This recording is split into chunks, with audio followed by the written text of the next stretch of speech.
Halo, Assalamualaikum warahmatullahi wabarakatuh. Selamat pagi semuanya. Kita jumpa lagi dalam video pembelajaran Bahasa Indonesia untuk kelas 10 bersama dengan Bu Indi.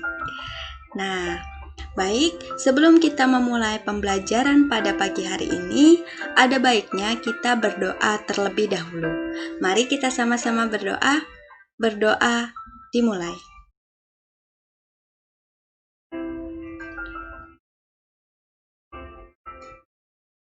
Selesai. Terima kasih. Semoga dengan berdoa tadi dapat memperlancar pembelajaran kita pada pagi hari ini. Nah, bagaimana kabar kalian pada hari ini? Semoga kita semua selalu diberikan kesehatan dan ingat, jangan lupa untuk terus berdoa agar pandemi ini segera berakhir dan kita dapat berjumpa dalam pembelajaran langsung di kelas. Ingat ya, jangan lupa berdoa. Nah, baik, kita langsung saja masuk pada pembelajaran kali ini. Nah, sebenarnya pada pertemuan kali ini kita itu akan belajar tentang apa? Nah, pada pertemuan kali ini kita akan belajar mengenai teks eksposisi.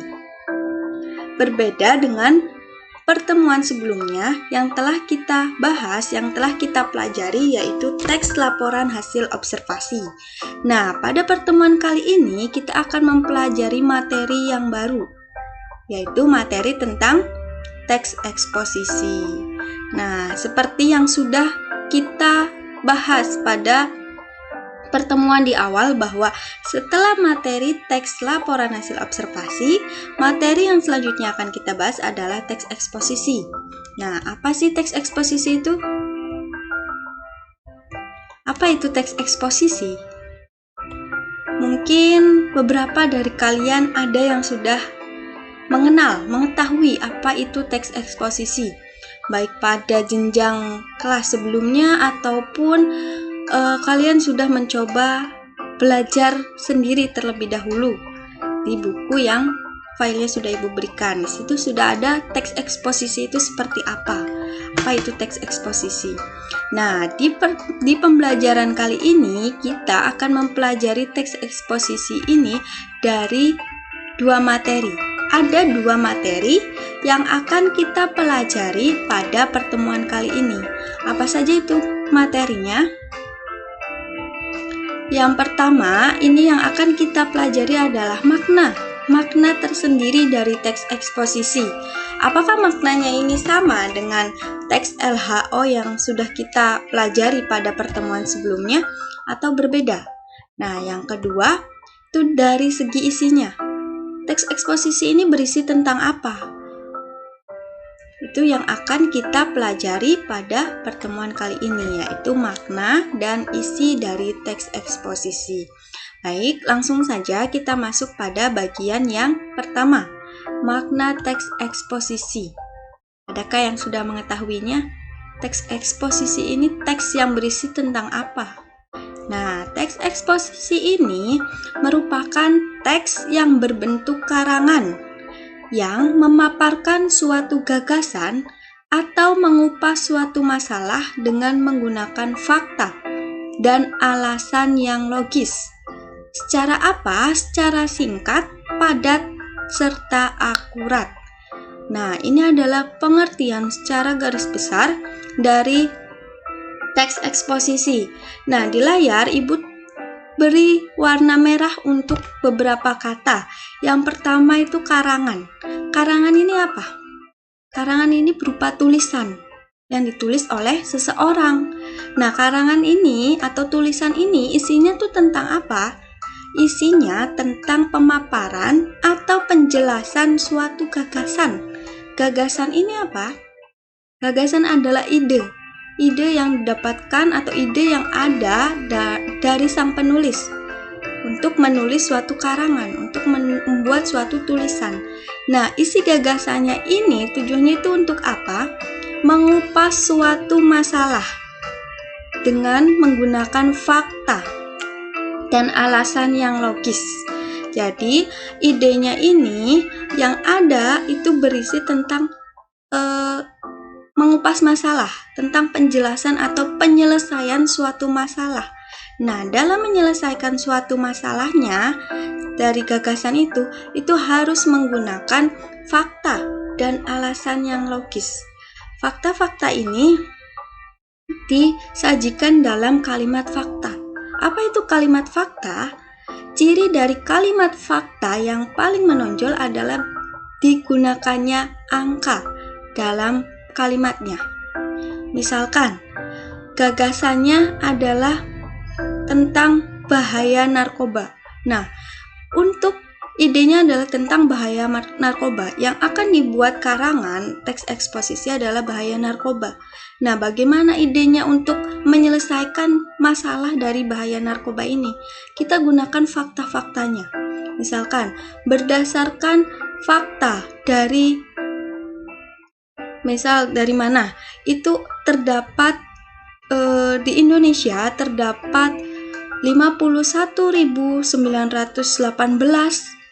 jiwa yang terdampak dari adanya bahaya narkoba. Nah, di situ angkanya jumlah tersebut berdasarkan data di lapangan pada tanggal misalkan 29 Maret 2015 misalkan seperti itu. Nah, tadi jumlah yang 51.000 sekian itu merupakan data fakta, merupakan kalimat fakta yang disertai dengan angka. Ada data jumlah jiwanya itu ada berapa, jumlah manusia yang terdampak dari narkoba ini ada berapa, kemudian pada tahun berapa data itu didapatkan. Nah, itu merupakan satu kalimat fakta, kalimat-kalimat fakta. Nah, dalam teks eksposisi itu harus mencantumkan kalimat fakta dan alasan yang logis. Logis itu apa? Masuk akal. Alasan yang logis, alasan yang masuk akal dari penyelesaian masalahnya. Nah, misalkan contohnya tadi bahaya narkoba ya. Itu alasan yang logisnya apa? Untuk mencegah bahaya narkoba itu perlu dilakukan adanya sosialisasi dan sebagainya. Itu merupakan alasan yang logis. Misal, agar sosialisasi itu diperlukan agar generasi muda dapat terhindar dari bahaya narkoba dan menjadi generasi penerus bangsa yang baik, seperti itu. Itu adalah fakta, kalimat-kalimat fakta. Nah, alasan yang logis ini tadi seperti kalimat yang sudah Ibu sampaikan, itu disajikan dalam bentuk kalimat opini atau pendapat dari sang penulisnya. Seperti itu. Nah, keseluruhan kalimat fakta, kalimat opini, alasan yang logis ini disusun secara singkat, padat, serta akurat. Akurat ini maksudnya apa?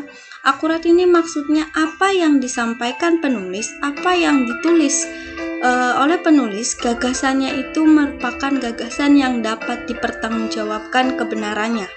Oleh karena itu tadi ada kalimat fakta, harus akurat, harus tepat, seperti itu. Nah, itu adalah makna dari teks eksposisi secara luas. Yang perlu diingat-ingat adalah kata yang Ibu beri warna merah. Ada karangan, gagasan, fakta, dan alasan yang logis, singkat, padat, serta akurat. Nah, kata-kata itu yang perlu kalian ingat-ingat. Langsung masuk pada bagian selanjutnya. Nah, di sini ada bentuk dari teks eksposisi. Jadi, bentuk eksposisi, teks eksposisi, bentuk eksposisi ini ada dua. Yang pertama itu secara tulis, dan yang kedua, yang secara tulis ini contohnya apa? Contohnya ada beberapa tulisan yang ada pada media massa. Contohnya adalah esai, tajuk rencana atau editorial, serta opini. Nah, ketiga contoh ini merupakan bentuk teks eksposisi secara tulis. Artinya apa? Bentuknya itu berupa teks, berupa wujudnya adalah berupa tulisan. Itu adalah bentuk yang pertama. Nah, bentuk yang kedua itu adalah lisan, secara lisan. Kalau lisan berarti contohnya adalah pidato, ceramah. Isinya kan tadi dalam yang sudah kita pahami pada makna teks eksposisi, itu isinya adalah gagasan untuk mengupas suatu masalah. Nah, ini sama di pidato, itu ada suatu masalahnya, kemudian dijelaskan, dijabarkan, dikupas masalah tersebut menggunakan fakta-fakta dan alasan-alasan yang logis, sama dengan ceramah. Nah, kalau tulisnya itu dalam bentuk esai. Kemudian tajuk, rencana, dan opini biasanya ada dalam media massa seperti itu. Nah, kedua bentuk ini yang ada dalam teks eksposisi, yaitu bentuk tulis dan bentuk lisan. Seperti itu ya. Nah, selanjutnya ini ada dari teks eksposisi. Nah, teks eksposisi ini berisi tentang apa saja di dalamnya? Kan kita bahas satu persatu. Nah, yang pertama, teks eksposisi ini berisi masalah. Masalah ini apa? Ini berupa fokus pembahasan dari teksnya. Masalahnya apa? Yang akan dibahas oleh penulis itu apa? Nah, seperti tadi contohnya bahaya narkoba. Itu adalah suatu masalah yang akan dikupas tuntas oleh penulis melalui teks eksposisi. Jadi yang pertama diingat-ingat adalah masalah. Kemudian yang kedua, ini ada argumen. Argumen dari siapa? Argumen dari sang penulis. Isinya tentang apa? Isinya itu tentang penilaian. Kemudian ada tanggapan atas suatu masalah. Tadi udah ada masalah yang pertama, kemudian dikupas oleh penulis itu dengan argumen, dengan penilaian, tanggapan-tanggapan sang penulis atas masalah yang ada, atas masalah yang akan dikupas, atas masalah yang akan dibahas, seperti itu. Nah, argumen ini yang selanjutnya adalah fakta. Jadi, fakta ini berisi tentang latar belakang suatu masalahnya. Gunanya untuk apa? Untuk meyakinkan argumen. Tadi ada masalah, kemudian ditanggapi, dinilai masalah tersebut oleh sang penulis, kemudian diyakinkan dalam faktanya, diyakinkan oleh fakta-fakta yang disampaikan oleh penulis sebagai latar belakang suatu masalahnya. Nah, yang terakhir ini berupa saran atau rekomendasi. Nah, saran atau rekomendasi ini adalah solusi atau penyelesaian atas masalah yang terjadi, masalah yang dibahas. Nah, jadi urutannya adalah ada masalah, ada suatu masalah, kemudian dinilai, ditanggapi masalah tersebut oleh sang penulis. Nah, tanggapan atau penilaian itu diyakinkan dengan adanya atau dengan pencantuman fakta-fakta sebagai adanya latar belakang dari suatu masalahnya. Setelah ada tanggapan, setelah ada penilaian, kemudian setelah ada fakta-faktanya, itu diakhiri dengan solusi atau penyelesaian. Bagaimana cara mengatasi masalahnya? Itu di bagian saran atau rekomendasi. Jadi keempat bagian ini merupakan isi yang wajib ada dalam teks eksposisi. Seperti itu ya, ada masalah, argumen, fakta, dan saran atau rekomendasi. Kemudian yang selanjutnya, setelah kita memahami maknanya, kemudian bentuknya, dan diakhiri dengan isinya, kemudian saat ini apa sih manfaatnya dari kita membuat teks eksposisi itu? Nah, manfaatnya ini atau kegunaannya ini adalah untuk menyampaikan gagasan dari seseorang yang isinya itu atau gagasannya itu dapat dipertanggungjawabkan kebenarannya. Artinya apa? Manfaat teks eksposisi ini ada suatu masalah, kemudian penulis itu ingin menyampaikan gagasannya atas masalah tersebut. Nah, itu menggunakan teks eksposisi. Tapi perlu diingat bahwa teks eksposisi itu harus akurat, harus dapat dipertanggungjawabkan kebenarannya. Artinya, teks eksposisi harus menyantumkan fakta-fakta dan alasan yang logis, seperti yang sudah Ibu bahas pada bagian sebelumnya. Nah, sampai di sini materi yang dapat kita pelajari untuk pertemuan kali ini. Bagaimana? Sudah paham? Yang perlu diingat-ingat bahwa teks eksposisi merupakan teks yang berisi tentang gagasan untuk mengupas atau menyelesaikan suatu masalah berdasarkan fakta dan alasan yang logis atau masuk akal dan disusun secara singkat, padat, serta akurat. Kemudian bentuknya ada lisan dan tulis. Manfaatnya untuk menyampaikan suatu gagasan dari masalah yang dapat dipertanggungjawabkan.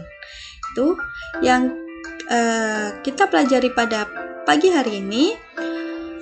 Semoga dapat bermanfaat, semoga kalian juga memahaminya secara baik.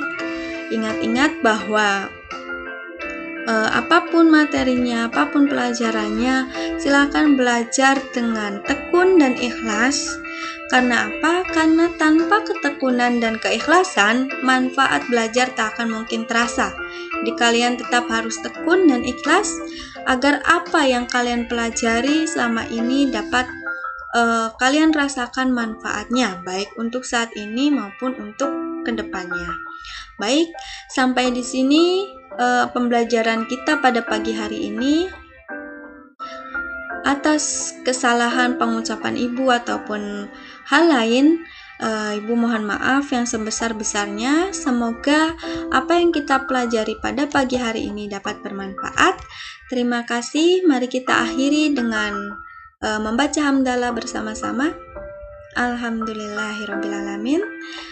Terima kasih. Semoga video pembelajaran ini bermanfaat untuk kita semua.